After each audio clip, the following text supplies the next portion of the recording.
So I just had this amazing chat with Jimmy Kim from SendLane, and we're about to share that with you. If you are in the SMS email space or digital marketing and retention area, you need to check this out. The guy is changing the game by getting rid of all the things that we hate, and he's actually breaking down all of the ways to use things, even if you don't use them, which I love. This guy is a true mensch. This is going to be amazing. And before we get started, I just want to say, I know you can be literally anywhere on the internet right now, and you've chosen to be here, and for that, I want to say thank you. So go ahead and hit like and subscribe to the channel, ring the bell so you don't miss anything else. And with that being said, let's get to it. All right, with that, yeah, so just talking about email and stuff, and also sort of the idea of one of the things I'm really trying to get behind with this is, I think I mentioned this when we were talking, but just the idea of helping people see more success by simplifying things, using the right tech, using the right tools, seeing less stress. And I think what this really does towards the end is kind of pony straight into what SendLane is doing. And so let's get started with this. You know, I really appreciate you getting a chance to talk with you here. And, you know, what I'm really enjoying, one, I think we've been in an established space of sort of a few people at the top of where folks are seeing advice when it comes to email and SMS marketing. And I think we're also used to a few tools at the top that may or may not really care about the folks that are actually using them. And I'm a big believer in when there's a bit of a monopoly, there's a bit of a lackadaisical approach. And when people have to deal with legacy clients, they don't really move forward. And that's one of the things that really connected me with you. So one of the things that I loved when I got to see you talk at the Whaleys was when you were talking about the real world needs of clients in email marketing. And I would just love to know sort of like where you're seeing that come from, because everybody's like, oh, send more emails, make more money. But that's not really what it's about. And as somebody that's terrible at email marketing, that just spams everybody on my email list, please help me understand more about caring about those real world needs, because I need help. Okay. The loaded questions, lots of loaded questions. I love them, Charlie. All right. So look, when it comes to obviously what we do here, and there's a lot of components of what we do as a company and all that stuff. Obviously, we're attaching in, but I think before I even go into that, I'd like to kind of start and step back a little bit, because I think it's helpful for the audience. Where did like my love of email come from? I think that's where it really gets interesting, right? So my love of email goes all the way back to 2008, right? And in 2008, I discovered something. I could build a group of people that would subscribe to my list, and I can send them an email on a mass message that was faster than direct mail, faster than anything, get it right in front of their face. And if they clicked on it, they might buy something and someone will pay me for that, right? And I was like mind blown. That was when it started for me, right? And so like it really helped me start to like kind of figure out email and understand. And that's like when I started learning it. And back then it was easy, man. Anyone could be a great email guru and everything else. And so over the years it was interesting. And one day I dabbled and invested into this little well, it was a retail store at that time. It was a retail storefront. And I dabbled and I was like, yeah, I put a little investment in it, got really interested in it. And then I said, hey, can I become a partner? And that's kind of how I became an e-commerce founder, right? Because the first thing I did when I showed up was we need an e-commerce store. So we spun up a Shopify site and we went off to the races. And then 3 years later, man, we were a complete D2C brand, no storefront. It went to the opposite way from retail. So like, it was a cool journey. We had creative differences at the end. He wanted to stay cool. I wanted to be a capitalist, and life didn't work there. But again, the biggest learning there was I needed email. And back then, the only two tools were this tool called Bronto and MailChimp. And there was only two email marketing tools available. And I thought I could do better, and it was way easy to build it, of course, right? So that's kind of how we started it. And now that kind of goes to the SendLane story, and that's where I kind of come in. Well, what's been interesting is like everything I've done in life and business has always led to email. Email has always been this core of it, and it's given me an interestingly unique passion about it. I've learned everything from what you said, the deliverability, which is that secret engine that no one knows about. Well, I know a little bit more than the average Joe about it. In fact, I have a team of people who've taught me a lot too. In fact, in my team alone, I've got the guy who was one of the 11 people who wrote the Can Spam Act and made DMARC what DMARC is today. Like, fair enough. Yeah, that person probably doesn't like the way I do things. No, probably not. But he's here because he believes in, you know, the fact that we're still what they call pure play ESP. That's what people call us, right? Because we're not sitting on top of a third party like Klaviyo is, for example, right? That's the behemoth in the room, right? And so, you know, that's what makes us interesting. But the love of email comes from me is very simple. I think that email empowers communication communication and empowers experience. It's the way that we've now been trained to buy, and it's the way that people want to buy, right? You know, there's SMS, there's all these things, but email at the end of the day is still going to be that driver of money and communication to your customer. And I think with COVID and everything going on with e-commerce and the boom, it's been a really interesting thing. But now the thing I talk about often, there's multiple things I like to talk about on internet. I think I talk about 3 things on the internet right now. I talk about one, I talk about deliverability. That's 100%. I talk about that. Love it. The second thing I talk about is your broken playbooks. And what I'm talking about is the fact that we are all doing the same thing we've done for 20 years on email, literally. But Charlie, you're a acquisition guy. You guys are iterating like this. You're changing your playbook. I remember the first time you and I met, you were hitting someone hard on a stage, and we were like, and I came up to you afterward. I was like, but I agree with you. He's talking about the 2015 playbook for acquisition, not the 2021 playbook or 2022 playbook, right? It's evolving. But in email, I can go back to 2015 and still have the same similar playbook and say, yeah, that's good enough, right? But why do we accept that? And that's really like the second thing that I talk a lot about in the market is very much the fact that we need to start thinking about the change in the playbook. We have intent signals, we have data, we have all this cool stuff. But yet we still do the same thing, maybe just a little bit better by targeting and segmenting, right? But what about personalizing the actual journey and thinking about like, if I click on the men's clothes, maybe I'm not interested about your women's clothing next week. You know what I mean? Maybe that intent should tell me that this is the type of products I want. And I always say it, I always laugh, but really email marketers tend to be lazy. And we tend to be lazy about, oh man, if I add another segment, it's not going to do that. But it's not about adding the segment. It's not even about the result today. It's about the future result of making that customer more of a loyal customer because you're sending them targeted messages, right? So like the long tail is what's hard to see for many people because they think I can get the result today, but what about the result tomorrow and the next week, right? Attrition is crazy, man. You know, with SMS, we'll talk about that side of just briefly here. The attrition rate on SMS is horrendous. Why, right? Because, well, think about it. You go to a site and you are forced to give a phone number to get a 20% off coupon. Sure. Spin the wheel, whatever it is. Yeah, whatever the heck it is. Well, no one doesn't want a discount, right? But you know what people can do? They can ignore you. They can unsubscribe after getting it. And it's really interesting because as many people pop and lead with these things, they get on the list. People don't ever do the one thing that I always think about, which is hygiene and cleaning. This goes back to deliverability point. But like, again, it's happening in SMS. We went all the way back to the batch and blast, and we didn't start evolving and start going, there's an intent signal. They're clicking on things about men's shoes, but not women's shoes. Maybe they just like men's shoes, like little things that we should be thinking about. And then the third thing I talk about in the market is unification. I believe the biggest thing in the market that's broken as a tech person is that there's too much. The stack is too big. We're all relying on integrations that actually don't do anything for most cases, or they do something that they're supposed to, but really because someone told them that's how you're supposed to do it, right? Yeah. I believe the stack's broken, and I believe that things need to be together because together allows data to merge and things to happen across the world, right? Yeah, you're preaching to the choir. I love it. 100%. Yeah. I think, you know, a triangle is the strongest shape, and most people are out there trying to market with a dodecahedron, and like you have no idea what is going on. You know what the worst part is? It's just the time that we're spending. Like, log into this app, that app, look at this thing. How do you know what's missing?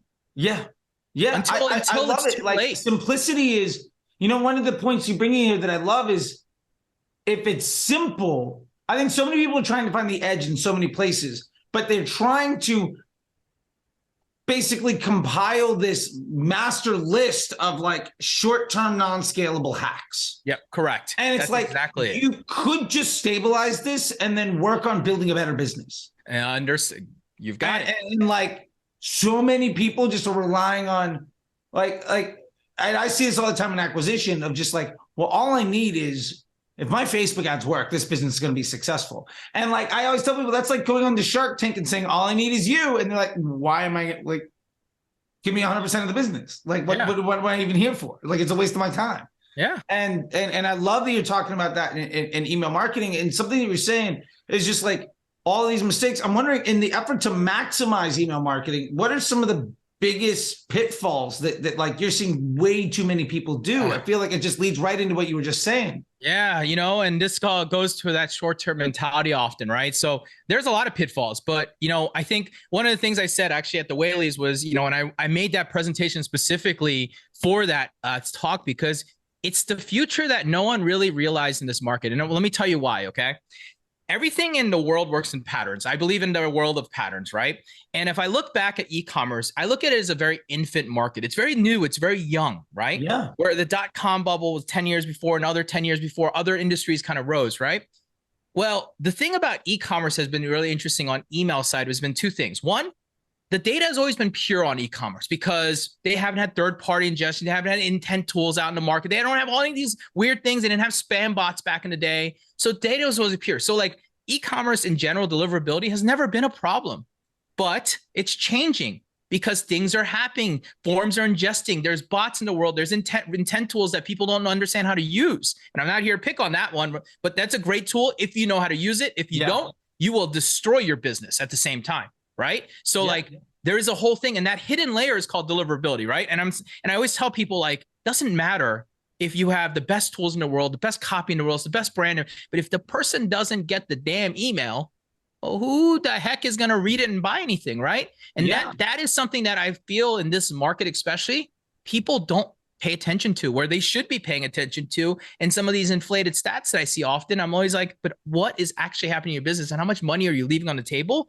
simply by optimizing this little thing that should just be best behaviors that you're doing anyways in the market, which again, go back to the whole adage of I follow the old playbook, I don't want to change it, right? Yeah. But the reality is if you simplified it, got tight on your segments, did the right things there, had the right flows and working, you are just as optimized if you would have gone versus hacking the thing and trying to attack every dollar and cent in the long run. It really doesn't make that much of a difference. And that's exactly what I'm talking about. It's like we try so much and worry so much of things that really don't make big on the business, where there's so many opportunities out there to do things bigger, right? Yeah. So and I totally agree with you. And to call myself out as somebody, I have this mentality of like, I will send every email to every person. If they block me, I don't care, because like, whatever, they weren't going to buy.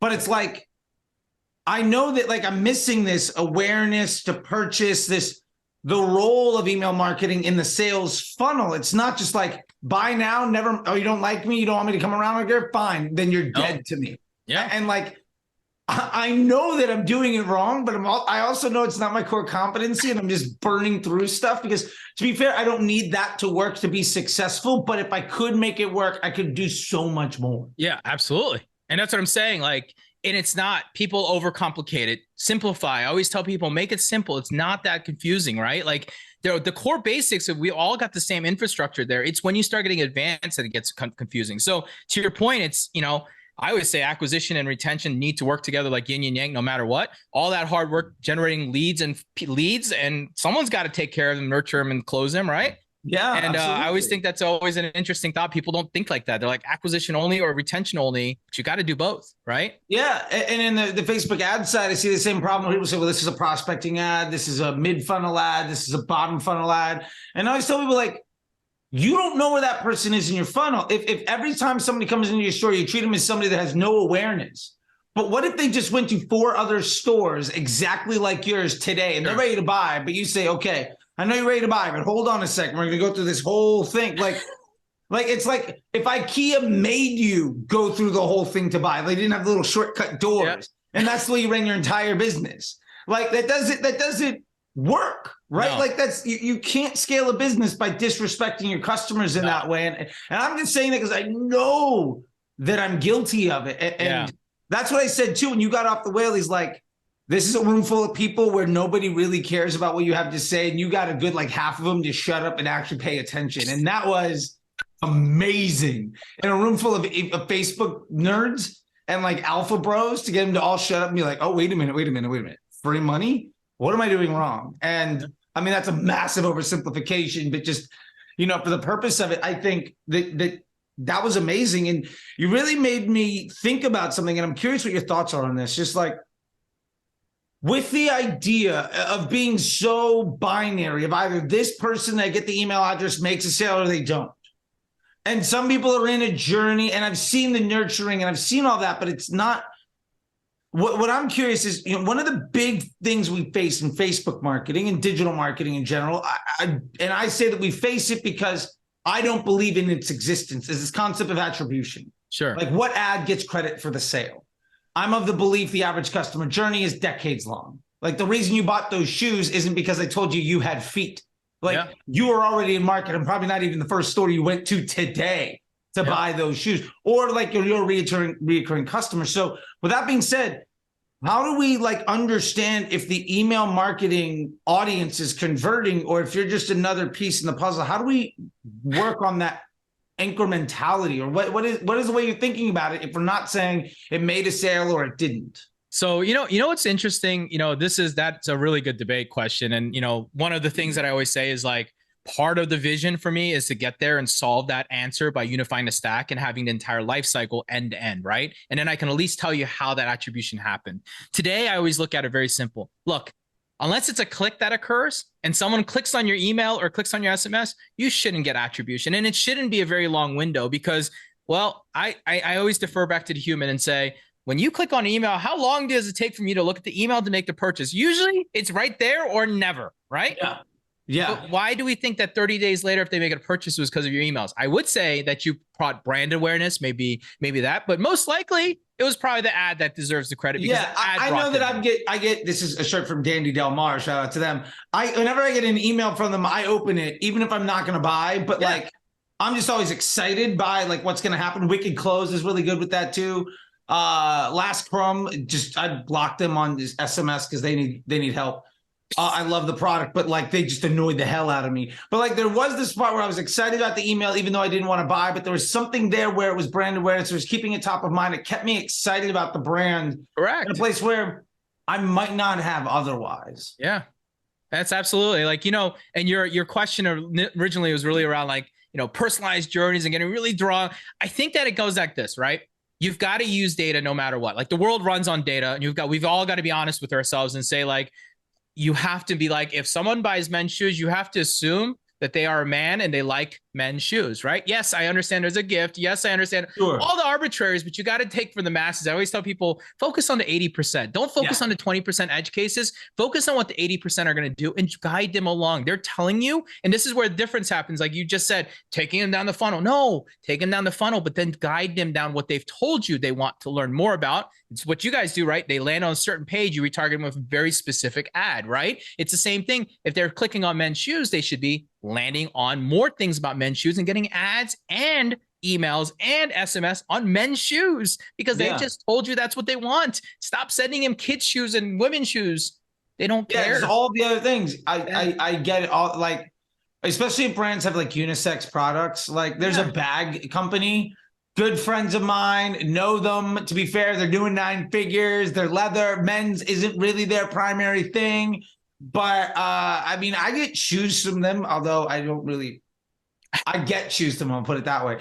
But I get constant emails about just like the women's bags. And I'm like, I've never bought a women's bag from you. Yeah. I've only ever gotten men's shoes of these specific sizes. Why am I seeing all of this? And I think that, what you're kind of getting around with this, and I love it, is sort of making that. Let me ask you this. Do you feel, I feel like you're talking about sort of almost revolutionizing the email marketing to create a memorable customer experience rather than driving the sale. Correct, my friend. That is exactly what I'm saying. And I believe that it could help speed the sales cycle up to the repeat purchase because you're making it memorable and top of mind so that if I'm walking down the street and someone says, what kind of shoes should I buy? I'm going to think about your brand every time and use it for my word of mouth too, because you're the one brand that seems to care about what I care about. And that's really all it is, man. You think about yourself. I always say, put yourself in retail, man. You walk around the store. You don't walk around the women's section. You walk around the men's section every time you walk in and you look around, right? Yeah. And then they ask you if you want help on the men's section. The ladies section doesn't come over and ask you for help, right? Yeah. You got to figure out how to do it digitally, and you just can't do it without data. So you use data to help prop it up, but then you use behavior to actually drive that effect, right? So like that's the idea really behind is like, the way the playbook's done, everybody's doing it. Nobody's feeling special anymore. It's no longer special. Before, a welcome email was kind of special because it was welcome and you're like, oh, they know I bought something. But now it's like expected, right? Yeah. I expect a 10-day drip on something. Like that's what I'm saying. So if you get that, then what are you going to do? You're going to expect it, right? I mean, it's the same thing I tell people, like, stop sending coupons when they first buy. That's the craziest thing you could do. How about you just send instructions? Or UGC on why the product's so good, or what they bought is so cool.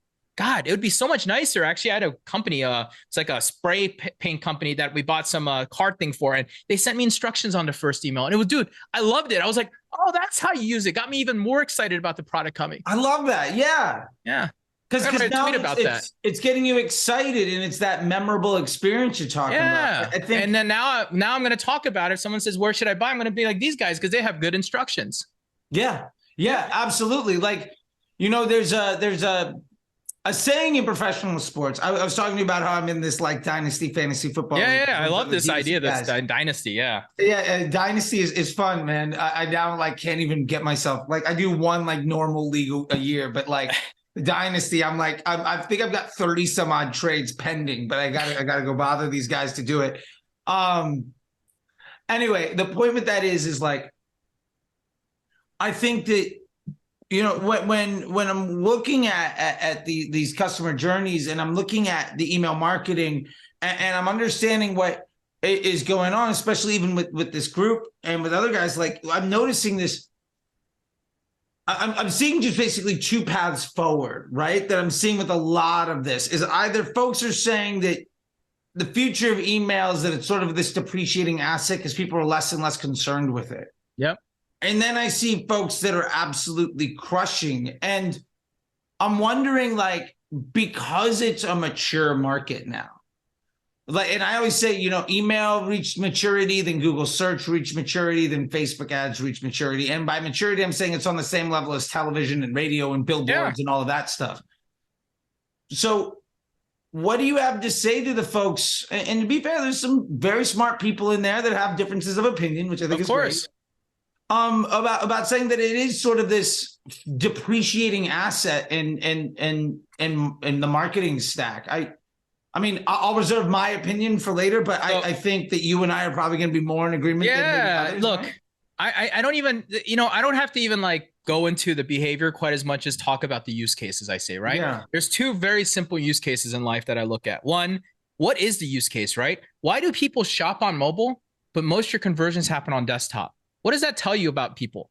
They always shop. Cool, 100%. I agree on the mobile thing. So important, right? But most people still convert on your desktop for a reason, because they get the email that they click on often, or they came off your mobile device to make a buy, right? Email is always, to me, is like this, very simple, man. Our generation of the mailbox, the digital physical mailbox is email now, right? Older generation, that was the actual mailbox, right? And to us, as they get older, we still respect the regular mailbox, don't we? We still go get our mail, right? Even though it's archaic and destroyed and dead, it's the same thing. Email will just be another format of communication in our lives, and people just need to learn it. And I think that when people think, oh, I'm going to ignore this channel, I think that they're just doing a big disservice, or they don't have a fundamental understanding of what it could do for them. Because I've never met an email list that doesn't make money. Like, come on, if it's a real email list and it's one of yours and that people bought or opted in, dude, you just set up the dumbest things, like, you know, the simplest things in the world, and they will make money off of it, right? Yeah. I mean, I am terrible at copywriting. I'm a really bad creative like that's not what I'm good at all. But, and I ignored my list for about a year and a half. And I just was like, one day, just like, screw it. I know I got to do this, and I'm doing it poorly, but at least I've got to do it. And playing the game, even though I was doing it at what I would consider C- grade level. Yeah. Yeah. I went from like 3% of people blocked me to like maybe 1 out of 6. But like, you know, there are other folks that are coming in. Like, I do see that, like, oh, this person has been around paying attention and doing things for like a year and a half. And then all of a sudden they hit this thing. And I feel like one of the things that as digital marketers, we have to remember, and as business owners and founders and entrepreneurs, we have to remember is nobody cares, right? Like, one of the things I ask people all the time, I see so many people making the mistake of trying to promote all of their products with their Facebook ads. and then they're like, well, the things aren't stable. I'm like, well, it's a machine learning algorithm, and you're teaching it to do 50 things, and you're teaching it very terribly. Yeah. Like, it's a machine learning algorithm. What are you teaching it? You're teaching it to do very bad work. Yep. So don't be upset when your employees have no idea what to do. Yep. But with that being said, then they have to simplify, but they still think that people know about their offers. or are aware of what's going on. And I literally have this thing right now where like I send something out, and then if you don't open it, I send it back to you with a new headline. I do that for like a week, and then I swap out the products. And every week that's bringing me an extra couple, I'm getting in new customers on stuff that I've been selling for like 2 years that they didn't even know it was there. Of course. And I get it, right? That's the problem, though. The business owner generally wants to throw it all out there and get it all out there. And as jobs as marketers is that we have to constrain that and control it, focus it, and do one CTA, one product, one focus. Like, I know it sucks to only show one of your 100,000 products you have, but reality is, unless that one hits, none of the 100,000 is going to matter. How about you work on your upsell funnels and your post-purchase funnels, right? Yeah. Then you can get them to come back and buy for more, right? That's all the dream. I think that's just I need it now. Remember the short-term mentality? That's really the problem there, I love right? it. I think you're absolutely right. And to be fair, something that I tell people is like, Jordan's represents like a fraction of a percent of Nike's overall sales. Chevrolet doesn't sell very many Corvettes. No, not at all. You know what I mean? Like the Big Mac is not the number one selling product at McDonald's. But what you use to market and what you use to get people to buy are two very different things. And with that in mind, with the idea of maybe sort of like I like to think of you kind of spearheading this thing of like an email marketing revolution. The more and more I talk to you versus some of the other folks that I see. And I don't believe it should be led. I know that I'm leading it as a software guy and all that good stuff, but like, I don't believe it should be led by me. I hope someone will start carrying this forward and realizing the revolution of like, it's time to change, guys. And there's a whole SMS channel. There's all these other data points that are coming in from everywhere in the world. Let's use it to be smarter about it and just drive better stuff for people, like as humans. So with that being said, like strategically, where do you think it works best? And where do you need it versus maybe potentially not? Like if I wanted to say the 80-20 rule, and I'm a big believer in you can't move mountains if you're worried about the pebbles. We were just talking about there. That's the way that I like to phrase that.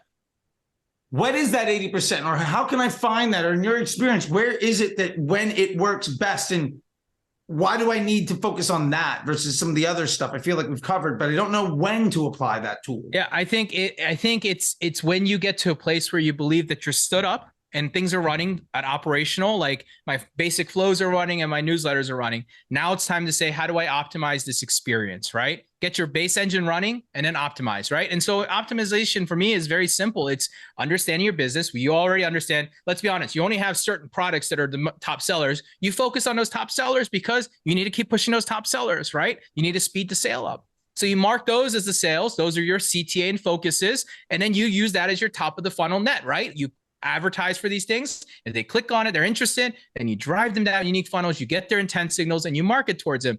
It's optimization post what you've already set up. And it's the next layer of how do I take that extra 20% of 30%, 50% of my revenue and boost it up without over messaging and messaging with people that want the message, right? True personalization, in my opinion. This is what I say, like all these damn things, first party, all this thing that people talk about, all great. And you should use them. But the one personalization point that's most real is the click, because man, when's the last time you clicked on something you didn't want to click on? You don't. Yeah, right. I love that. Yeah, like that's the ultimate opt-in, right? Yeah.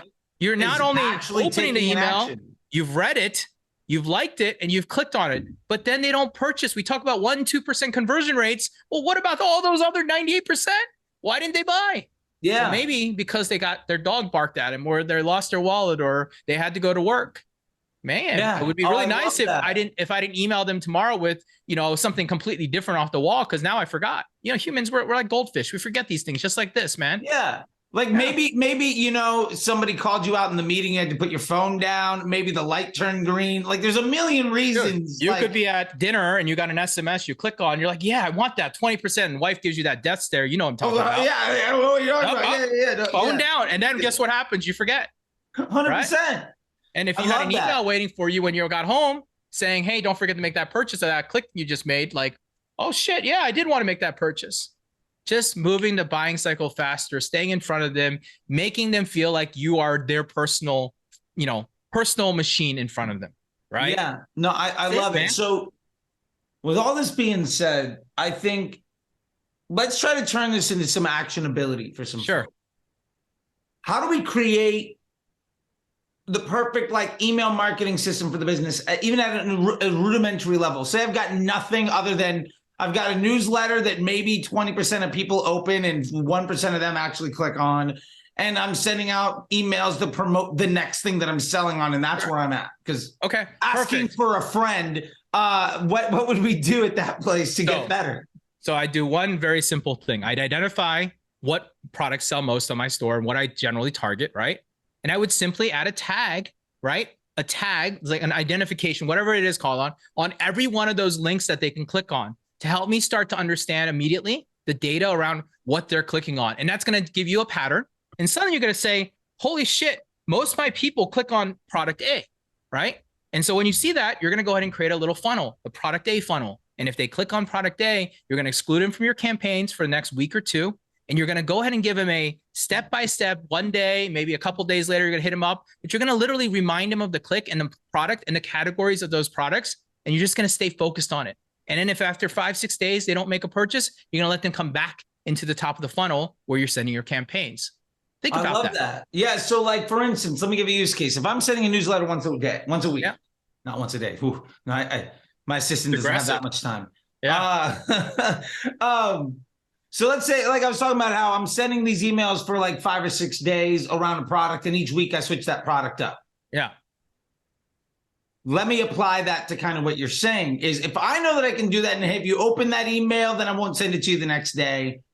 If we're to say that if that link was in the newsletter, because I put links to a whole bunch of stuff in the newsletter, and I built out that 5 or 6 day flow, and I've kind of figured out the open rates because I've run them. Yeah. So if somebody clicks on that in the newsletter for the next week, they're just primarily going to be exposed to only the flow of that one thing if they haven't seen it before. And now each week I'm basically product testing a new sales funnel for each link inside of my click. And I'm not going to get it on week 1, but after like 6 months, I'm going to have literally everything automated. Correct. There you go, my friend. That's easy. I can sit. My wife is working tonight. I can sit down after dinner and make that happen. Dude. But just setting that up is so magical because now you feel that you're getting listened to, man. That's all it is. And you're getting, even if they don't know you're listening to them, man, it's really nice when I get relevant emails from like that leather bag. Imagine if they were just sending you shoes. You might actually look at those and enjoy those a lot more than the women's bags that you're getting or the women's shoes you're getting, right? Yeah, no, absolutely. And you're telling them by clicking on it what you want, man. Like, that's what I keep telling people. The intent signal is right under your nose.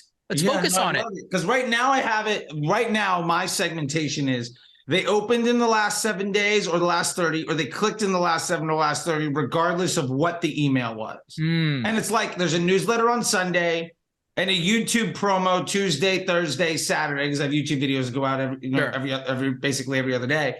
And then that like drip of a product promo that happens throughout the week. And that's it.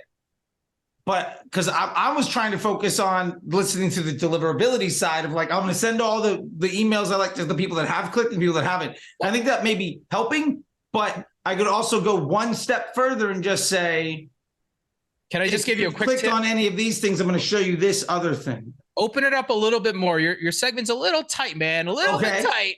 Okay, fair enough. I don't know what I'm doing. I would go to a 90 targeting audiences from like for what I know you're doing.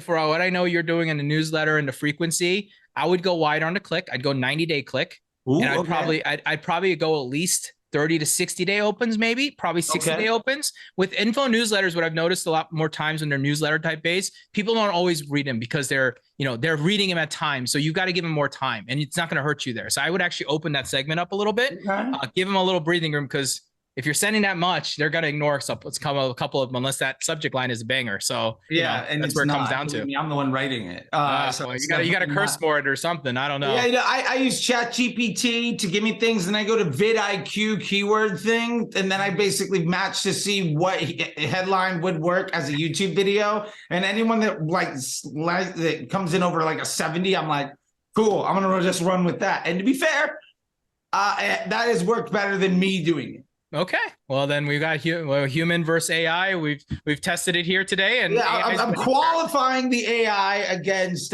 indexing against YouTube, which is better than me at least going about it, because I am not the copywriter by any means. Yeah, man, I really appreciate it. I mean, I feel like we've got some actionability, we have some other things. I'm just curious. just before we know, I want to respect your time too.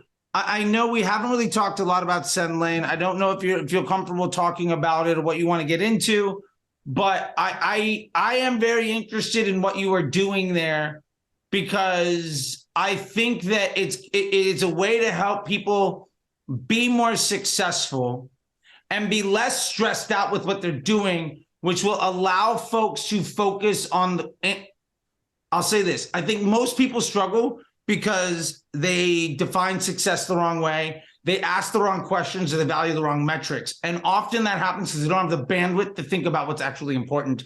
Because what you said, there's all of these integrations, all of these stacks, all this data, and so much of it doesn't matter. Correct. Yeah. And I love the idea that you've kind of taken to this, this thing that has been standing sort of stagnant for a while, and applying it to that, because the upside is so massive. And absolutely. I mean, I've seen a bit more about it. I'm kind of talking inside baseball here a little bit, but like, if you don't mind just sharing a little bit on that, this isn't necessarily commercial, but just like, hey, look, there's a reason why we're talking. You got my attention, and I don't even care about email. And a room full of alpha dudes where I was surrounded by people that just want a question. And I was like, oh, wait a minute, hold on. So like, I just love your approach. Yeah, dude, look. I'm a former merchant, a marketer, a lover, email marketer, and I created something that I believe is to fix a big problem in the world, which is the tech stack, right? And I don't believe you need to sacrifice on your email or SMS. I don't believe you need to sacrifice any of the tool setting, but I do know that what you need can be put together in one place, right? So SendLane today is an email marketing automation tool today, where a typical client comes from Klaviyo and Attentive, or Klaviyo and PostScript, and they unify their stack. They get better data, better service, they save money, they got a better tool, and ultimately, they're here for the vision. And the vision is all about the future, right? Reviews, customer support, what's that called again? Loyalty, attribution, insights, subscriptions. Like, we think about all of it. I think that all these little things that we have to buy, I mean, I hate saying this, but like, shouldn't feel as a merchant I've got to buy one little micro tool to just get my shipping notifications going, one micro tool for my transactional messages here, one little tool for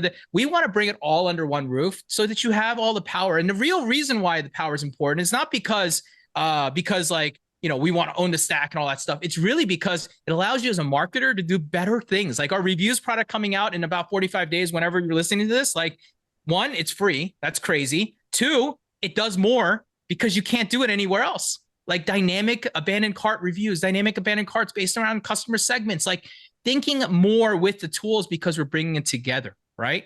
The things that you need to do most. And so the vision is very simple. It's unification, one stack, be able to do everything. But the biggest thing I believe that I'm different in the world is that I also think of like the merchant. We don't price ourselves like the historical guys. We started changing the way that we think about pricing, usage-based. You pay for you use. The three things you use on my product: email, SMS, and data, right?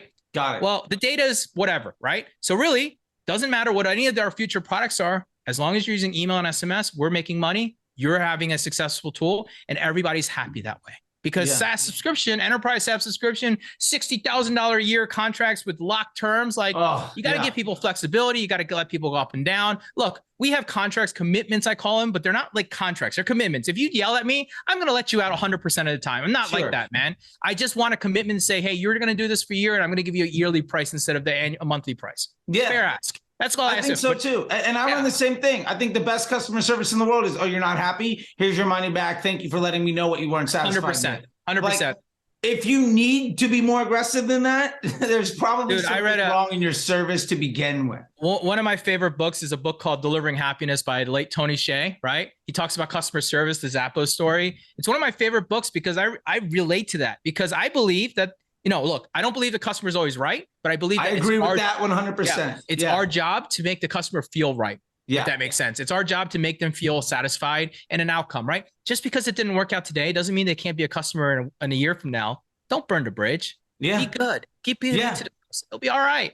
I had a guy join Disruptor School 2 days ago that signed up for a webinar 2 years ago and is literally like one of the first 100 tags in my thing. Like, I sort of like, where's this guy? And he's literally on page 1. of my tags. And it's funny. He joined and he's like, attribution's nonsense, bro. No 7-day click's going to get this. I've just been seeing you forever. And it was like 17 other people he knew joined. And he finally was like, oh yeah. And I recognized his like profile picture because it was like in a Facebook group of mine like 5 years ago. But and isn't that amazing though? That's a beautiful thing. Yeah. And if you burn the bridges just trying to move forward, you're never going to care. You're never going to reach those people. You're never going to care about them. And I think, so yeah, I went off on a tangent there, but yeah, dude, that customer service is a huge component of SendLane. So like we talk about that. So there's a lot of things that we're great at, but the real big thing is that we are, and I always say like we're the marketers. The team I have under me is not just people in software. They're former agency owners, former founders, former e-commerce people, and that's why we believe we're doing better in the market right now. And that's why I also believe I relate to the market because I actually understand the pain. And the pain we're solving is the core pain, not email, not SMS, but the stack. I want to eliminate the retention stack. I want to make that one stack for the world. And if that happens, God, everyone will just have a better night's sleep. And that's really what it comes down to. Yeah, no, I love it. I was going to say this is that I think over the last 5 years, we have seen a tremendous boom in experts making tools to solve very specific problems. And I think that that's great. Being a specialist is important. We need the brain surgeons in the world. We need the, world-class cardiologists. The problem is not everyone does. Yeah. As real founders and as business operators, you're like, oh, well, I want the best of everything if you can afford it. And you end up just building up all of this waste in time and in contracts and money and complication with like, you end up making this Rube Goldberg device when you needed like 3 things. You know what I always say, man? I say that everyone looks up to like Walmart and Target and Amazon and go, I need to do what they're doing. No, you really don't. It's not going to move the needle the same way. Like they already beat you. You can't. They're optimizing. They're at the level where they've got their shit figured out and they're just optimizing. That's why they're doing some of the stuff they're doing. I get it. You, Joe Schmo, want to do this as well. And I'm not being rude to people, but like, do you really need to do it? Or is it because you think that because they're doing it? And that's 100% like how the market learns. It's pretty interesting. Like the enterprise learns, teaches down and comes down the line. But like a lot of that doesn't always translate. It doesn't translate always black and white. And that's what I say, like it doesn't. And like, yeah, you're right. If you want a specialized tool, there's still plenty of specialized tools in the market, and that's what you should go for. But my mission is my everyday common Joe marketer, the 80% in the marketer world is probably going to be just fine with my tool. Yeah. And could you be leaving money? Probably, maybe, but I don't know because you would have had to spend extra money on a specialized person to actually use the tool that you paid a lot of money for, that you might get a little bit more results. Yeah, and if you had something simple that just worked in a way that you could rely on, in like the world of the scientific method, if email becomes a constant, you can work on the variable, right? 100%. That's like, what I'm saying. I just see so many people worrying about all the little things. It's funny, my assistant was telling me this, and she was saying, her name's Jasmine, she's amazing. And she was saying that, there's a lot of people I know that are penny pinchers. Yep. And it's not to say anything negative or positive. It's just the people that worry about every little penny often have far fewer pennies as a result of that behavior. And I thought that was like just really interesting to hear because I see in this case, like we're talking about, so many people are so worried about getting every little incremental edge that they don't realize like if I could just do one thing well. Yeah. Like I see it in the Facebook ads side. So many folks are like, well, I'm working and I need to do more testing so I can keep moving. And my point to them is like, if you could spend 10% more to acquire that customer, you're making a profit. Why not just spend more? Like so many times the easiest optimization somebody can be making is literally not touching anything and letting the machine get smarter and throwing a few and amplifying the volume. Yeah. I always say double down on the things that are working. Stop trying to add more things that aren't working to your stack, right? Like that's really the same way of thinking about it. Like ads working. Why are you optimizing, testing it? Just double down, put more budget on it. Yeah. Like why are you doing creative testing? Why are you doing landing pages? Why are you doing all this stuff? I'm like, well, you're supposed to, but you have a 30% profit margin and your problem is you can't scale. Just spend more money. That would literally solve the problem. And then it's like, well, we have all the meetings about meetings and all the stuff. I've been in those corporate environments of like startups that go from 7 people to 50 and they die because they're not able to be nimble. And I think ultimately, if I was to say my impression of it, just as an outside person, of how you're trying to solve this problem, why I love it so much is that it makes it, number one, simple enough for the average person to get better than they are instead of using all the bells and whistles. I don't need I don't need a Gallardo to go grocery shopping. No. You know what I mean? And so I think that that's amazing. And two, I think the fact that you can, if I can make my business work with a tool that is that simple, then I can get better at using that simple tool and get better at what happens because of that tool. Yeah. And the biggest moat any business can make is in the ops of the business. My friend Laura Lynn, former for Warby Parker, like taught me that so much, is that like the difference between you and the company next door that does the exact same thing, who's going to win is whoever runs a better business. Correct. And the simpler it is for me to get to a consistent, reliable answer, the faster and more confident my ability is to solve the problems will be. Yep. And you basically have taken several things that all used to be one, then became 47 different things, bringing them back down to the one. It's just like I get it. It is, you know, you're not going to every single store for every single merchant thing on all this stuff, but like we're getting it done. Yep. I don't need 17 specialized tools to get one job taken care of. You got it. And you don't need specialized people to do your tools either. That's the second thing. Like, God, the whole thing about having to hire special people, right? Like Salesforce people just to run your stack, right? Like, geez, how did that happen, man? Like, why couldn't we just simplify? We're smart humans here. Why did we let this happen? Yeah. And so anyway, I love it. I want to value your time too. I don't want to take you forever, but just like, I dig what you're doing, man. And I really appreciate it. And I think also for just what it's worth, there are some folks in here that I think you have a good head on your shoulders about what you're trying to do and where you're coming from. And I like to see that because sadly we exist in a space where there are so many used car salesmen that do the rain dance 24 hours a day. Yeah. That are willing to sell you a jalopy and take credit for when it starts to rain. Yep. That you could literally just be a human being with content of character, and you're going to actually create enough of a market for yourself that you don't need to do more and create good. And so that's my impression, for whatever it's worth, of what you're doing, because that's exactly what I like to do, because that's who I like to work with. That's who I am. And there's so many people in business and world to build together. Like, you don't have to own it all. You just need to be good at the place you want and be related to the people you want to relate to. And that is what builds a good business. Because look, dude, life's short, man. We only do so much. Like, at least get to enjoy it, right? 100%. I don't want to sit here and be a corporate hard hammer guy. Like, that's not us.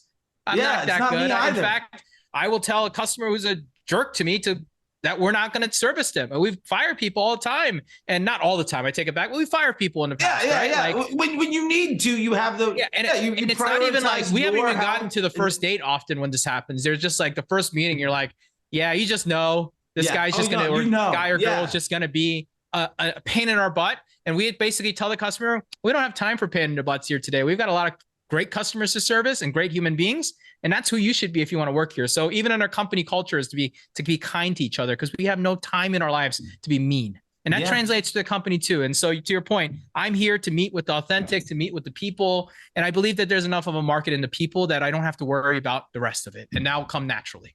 I think you're right, man. And it shows, or at least that's my unfettered opinion from the outside. And it seems like that's lining up with what you were trying to do. And that's amazing. So I'll end with this, man. I don't want to get the last word in. So why don't just, if there's anything that you want to say, anything that you want to tell people about, any place you want people to find you, websites, whatever the things you want to shill, let people know about it. So that very simple. Look, things. You can find me on 2 places in the world, Twitter and LinkedIn. Twitter, it's Yo Jimmy Kim. So YOJIMMYKIM. Apparently Jimmy Kim was taken and he won't let it go. So, from 1998 or something. My Twitter's old too. In fact, it's funny. And then the second one is on LinkedIn. So you can look me up, Jimmy Kim, on LinkedIn. I post there a little bit different content. I post more on Twitter, but LinkedIn has more strategic, impactful stuff and memes over there. So you can come check it out. So those are my two channels. You can find me, or I don't know, you can find, I'm everywhere ultimately. So wherever you see me, I am hyper responsive. That's the big thing about me. I like to say is that I know how important it is to get a response because I've been on the other end, and I will respond to you regardless of who you are. As long as you're not just hard hitting pitching me, I will ignore you for that one. So yeah. So, how is your industry? Oh, yes. God. How is your industry? Or hello, I like that you are quote, and then they put like your profile stuff, and you're like, no. Approach me like a human. I'll tell you no, at least. I won't waste your time. Yeah. Oh man, the LinkedIn cold DM game is obscene. Yeah, there's a playbook out there. I'm sure that's probably what someone's following. So it's always playbook. Someone made a playbook, and that's what we follow. And again, another one that hasn't evolved. The old sales playbook needs to evolve. You know what I mean? Yeah. That's what I tell my internal team. Like, we don't talk about our competitors in a negative way, no matter how negative they are, because that's not our job. Our job is to tell them how great our product is and what we can do to benefit them, right? Like, that's how a demo should go, in my opinion. And that's something that we also honor within the company too. I love it, man. Well, thank you very much, dude. I'm gonna let you go. It's been a pleasure, and I'm sure I'll be talking to you sooner than later about many different types of things. And yeah, dude, I just really appreciate it. It's nice to meet good people in the space that are doing good things, and I hope other folks get to learn something from this, because I had fun. At the end of the day, I had a good time. And I appreciate it, man. Yeah, me too, man. Thanks for reaching out and inviting me to this, man. Hopefully we'll do it again. And dude, I'll see you at the next industry thing, I'm sure. So I'm sure I'm gonna be. Yeah, I think. Yeah, I gotta. I'm sure time to do these things. Yeah, I'm sure we'll see each other soon. So GeekX probably, I'm guessing. Yeah, I think so. That's probably so it. In a month. I'll see you then. I'll see you then. All right, buddy. I'll talk to you soon. See you. All right. Bye. See you, buddy.